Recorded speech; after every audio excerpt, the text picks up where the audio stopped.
Hello hi ಎಲ್ರಿಗೂ ಕೂಡ ನಮಸ್ಕಾರ. ಸೊ ನನ್ನ ಇವತ್ತಿನ ಒಂದು ವಂದೇ ಭಾರತ್ ಟ್ರೈನ್ನಲ್ಲಿ ಜರ್ನಿ ಎಲ್ಲ ಹೇಗಿತ್ತು, ಎಕ್ಸ್ಪೀರಿಯನ್ಸ್ ಹೇಗಿತ್ತು ಅನ್ನೋದನ್ನ ನನ್ನ ಇವತ್ತಿನ ಒಂದು ವೀಡಿಯೋದಲ್ಲಿ ತಿಳಿಸ್ಕೊಡ್ತಾ ಇದ್ದೀನಿ. ಸೊ ಫಸ್ಟ್ ಟೈಮ್ ಆ್ಯಕ್ಚುಲಿ ನಾನು ಒಂದು ಅರಸೀಕೆರೆ ರೈಲ್ವೆ ಸ್ಟೇಷನಲ್ಲಿ ನಿಂತಾಗ ವಂದೇ ಭಾರತ್ ಟ್ರೈನು ಮೂವ್ ಆಯಿತು. ಅದನ್ನು ಒಂದು ರೀಲ್ಸ್ ಕೂಡ ನಾನು ಹಾಕಿದ್ದೆ ನನ್ನ ಯೂಟ್ಯೂಬ್ ಚಾನಲಲ್ಲಿ. ಹೋಗಿ ನೋಡಿಲ್ಲ ಅಂತ ಅಂದರೆ ನೋಡಿ. ಸೊ ಎಷ್ಟು ಫಾಸ್ಟಾಗಿ ಮೂವ್ ಆಯಿತು ಅಂತ ಅಂದರೆ ಮುಚ್ಚಿ ಕಣ್ಣು ಬಿಡೋದ್ರಲ್ಲಿ ಮೂವ್ ಆಗಿತ್ತು. ಸೊ ಅವತ್ತು ಅಂದ್ಕೊಂಡೆ ಒಂದು ಸರಿನಾದರೂ ನಾನು ಎಕ್ಸ್ಪೀರಿಯನ್ಸ್ ಮಾಡಲೇಬೇಕು ಅಂತ. ಸೊ ಫೈನಲಿ ನನ್ನ ಏನೋ ಒಂದು ವರ್ಕಿಗೆ ನಾನು ಮೈಸೂರಿಗೆ ಹೋಗಿದ್ದೆ ಲಾಸ್ಟ್ ವೀಕು. ಸೊ ಅಲ್ಲಿ ಹೋದಾಗ ವಂದೇ ಭಾರತ್ ಎಕ್ಸಿಸ್ಟಿಂಗ್ ಇದೆ ಬೆಂಗಳೂರಿಗೆ ಅಂತ ಅಂದರು. ಅದರಲ್ಲೂ ಅದು ರಿಸರ್ವೇಷನ್ ಇರಬೇಕು. ಸೊ ರಿಸರ್ವೇಷನ್ ಕೂಡ ಮಾಡಿಸಿರಲಿಲ್ಲ. ಸೊ ಒನ್ಸ್ ನಾವು ಕೇಳೋಣ ಟಿಕೆಟ್ ಕೌಂಟರಲ್ಲಿ ಅಂತ ಅಂದ್ಬಿಟ್ಟು ನಾನು ಹೋಗಿ ಕೇಳಿದೆ. ಸೊ 6 ಸೀಟ್ಸ್ ಅವೈಲಬಲ್ ಇತ್ತು. ನಾನು ಹೋಗಿ ಫಾರ್ಮ್ ಎಲ್ಲ ಫಿಲಪ್ ಮಾಡಿ ಸೊ ಹೋದೆ. ಸೊ ಅದಾದಮೇಲೆ ಸೀರಿಯಸ್ಲಿ ಎಕ್ಸ್ಟ್ರೀಮ್ ಲೆವೆಲಲ್ಲಿ ಇತ್ತು ಎಕ್ಸ್ಪೀರಿಯನ್ಸು. ಸೊ ಹೇಗೆ ಅಂತ ಅಂದರೆ ಪ್ರತಿಯೊಂದು ಇವಾಗ ನಾನು ಏನು ಅಂದ್ಕೊಂಡಿದ್ದೆ, ಅಟ್ಲೀಸ್ಟ್ ಒಂದು ಮಾಮೂಲಿ ಎಕ್ಸ್ಪ್ರೆಸ್ ಇದರಲ್ಲೆಲ್ಲ ಜನಶತಾಬ್ದಿಲೆಲ್ಲ ಅಟ್ಲೀಸ್ಟ್ ಸ್ವಲ್ಪ ಟೀ ಆದರೂ ಕೊಡ್ತಾರೆ. ಸೊ ಇಲ್ಲೂ ಆ ಥರ ಏನಾದ್ರು ಇರುತ್ತೇನೋ ಅಂತ ಎಕ್ಸ್ಪೆಕ್ಟ್ ಮಾಡಿದ್ದೆ. ಸೊ ಇಲ್ಲಿ ಹೆಂಗೆ ಅಂತ ಅಂದರೆ ಪೇಯ್ಡ್, ಎವ್ರಿಥಿಂಗ್ ಇಸ್ ಪೇಯ್ಡ್. ಒಂದು ವಾಟ್ರ್ ಬಾಟ್ಲ್ ಒಂದು ಕೊಡ್ತಾರೆ ಅಷ್ಟೇ. ಸೊ ಎಲ್ಲ ಫುಡ್ ನಮ್ಗೆ ತುಂಬ ಹೊಟ್ಟೆ ಹಸಿತಾಯಿತ್ತು. ಫುಡ್ ಕೂಡ ಒಂದು ಟೇಸ್ಟ್ ಮಾಡೋಣ. ರೈಲ್ವೆ ಡಿಪಾರ್ಟ್ಮೆಂಟಲ್ಲಿ ನಾನು ಒಂದು ಟೈಮೂ ಒಳಗಡೆ ನಾನು ಫುಡ್ಡನ್ನು ತಗೊಂಡಿಲ್ಲ.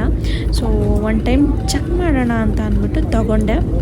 ತುಂಬ ಹೊಟ್ಟೆ ಬೇರೆ ಹಸಿತಾ ಇತ್ತು ಅಂತ ಅಂದ್ಬಿಟ್ಟು. ಸೊ ಹೆಂಗಿತ್ತು ಅಂತ ಅಂದರೆ ಸೀರಿಯಸ್ಲಿ, ಸೊ ಆ್ಯಕ್ಚುಲಿ ಇಲ್ಲಿ ಒಂದು ಸ್ಮಾಲ್ ಸ್ನ್ಯಾಕ್ಸ್ನ ಕೊಡ್ತಾರೆ. ಸೊ ಸ್ನ್ಯಾಕ್ಸು ಕೆಲವು ಸರಿ ವಡೆ ಅಥವಾ ಆ ಥರ ಏನಾದ್ರು ಕೊಡ್ತಾರಂತೆ. ನನಗೆ ಕೊಟ್ಟಿದ್ದು ಆಲೂಗೆಡ್ಡೆದು ಏನು ಕಬಾಬ್ ಆ ಥರ ಏನೋ ಕೊಟ್ಟಿದ್ದರು. ಸೊ ಅದಾದಮೇಲೆ ಚಪಾತಿ, ಹಾಗೆ ಪನ್ನೀರ್ದು ಏನೋ ಗ್ರೇವಿ ಸಮಥಿಂಗ್ ಏನೋ ಕೊಟ್ಟಿದ್ದರು. ಸೊ ಅದಾದಮೇಲೆ ನಾನು ನೋಡ್ತಾ ಇದ್ದೆ, ಅವ್ರು ಆ್ಯಕ್ಚುಲಿ ವಾಟ್ರ್ ಬಾಟ್ಲು ತಂದು ಕೊಡ್ತೀನಿ ಅಂತ ಅಂದರು. ಸೊ ಏನೂ ಕೊಟ್ಟಿರಲಿಲ್ಲ. ಸೊ ಹಾಗಾಗಿ ನಾನು ಚೆಕ್ ಮಾಡ್ತಾಯಿದ್ದೆ.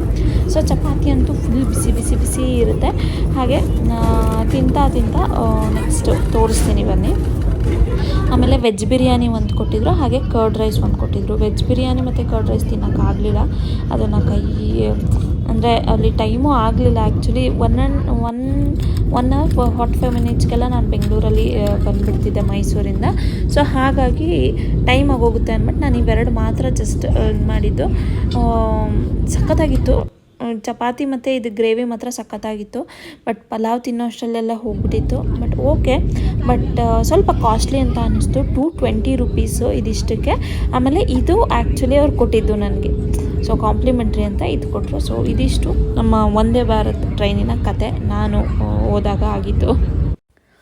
ಆ್ಯಕ್ಚುಲಿ ಹೊರಗೆ ಅನಿಸುತ್ತೆ ಅಷ್ಟು ಫಾಸ್ಟ್ ಅಂತ, ಒಳಗೆ ಕೂತಾಗ ಆ ಥರ ಏನು ಫೀಲ್ ಆಗೋಲ್ಲ, ತುಂಬ ಫಾಸ್ಟ್ ಅಂತ. ಸೊ ನೀವೆಲ್ಲ ಯಾರಾದರೂ ವಂದೇ ಭಾರತ್ ಟ್ರೈನಲ್ಲಿ ಟ್ರಾವೆಲ್ ಮಾಡಿದರೆ ದಯಮಾಡಿ ಕಮೆಂಟ್ ಮಾಡಿ ಹೇಳಿ ಹೆಂಗಂತ ಅನ್ನಿಸ್ತು ನಿಮಗೆ ಎಕ್ಸ್ಪೀರಿಯನ್ಸ್ ಅಂತ.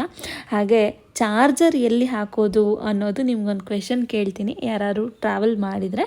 ಸೊ ದಯಮಾಡಿ ಚಾರ್ಜರ್ ಎಲ್ಲಿ ಫೋನು ಎಲ್ಲ ಚಾರ್ಜ್ ಎಲ್ಲಿ ಮಾಡೋದು, ಇದೊಂಥರ ಸರ್ಪ್ರೈಸಿಂಗ್ ಆಗಿ ಇತ್ತು. ಸೊ ನಿಮ್ಗೇನಾದ್ರು ಗೊತ್ತಿದ್ದರೆ ಹೇಳಿ.